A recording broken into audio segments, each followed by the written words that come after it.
there, Code Monkeys, and welcome to day 4 of VEDS. Today I'd like to briefly talk about one of my favorite new comic book series, which is entitled Deadpool Corps.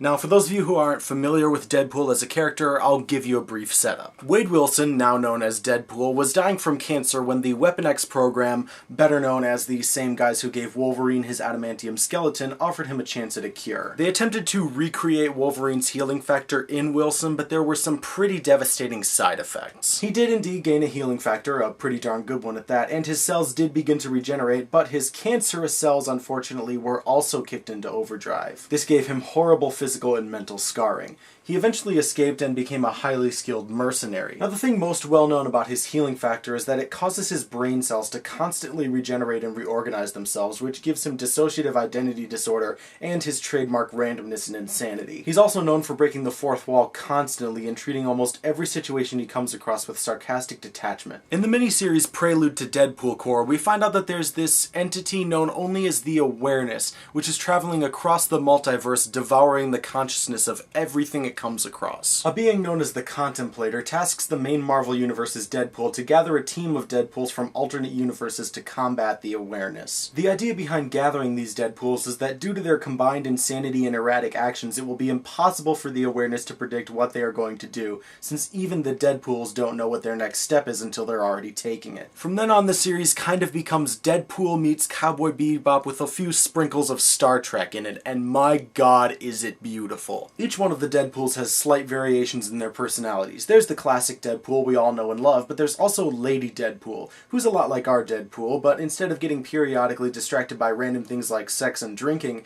she gets periodically distracted by things like shopping and the stupidity of the men on the ship. There's also Kidpool, a younger, more immature version of Deadpool who wants to be taken seriously and uses lightsabers. Dogpool, who's, well, a dog, and Headpool, the severed head of zombie Deadpool from the Marvel Zombies universe, who flies around using a helicopter beanie. And if that doesn't sound just a little bit interesting to you, I really don't know what will. Now, I'm not going to give away too much more of the premise because I want you to be able to discover as much of the awesomeness for yourself as possible. Let me just say for now that Deadpool Corps is a superb and highly entertaining comic book series, and I would recommend it for all of you. So please, check it out if you're interested, and until next time, Code Monkeys, I'll see you later.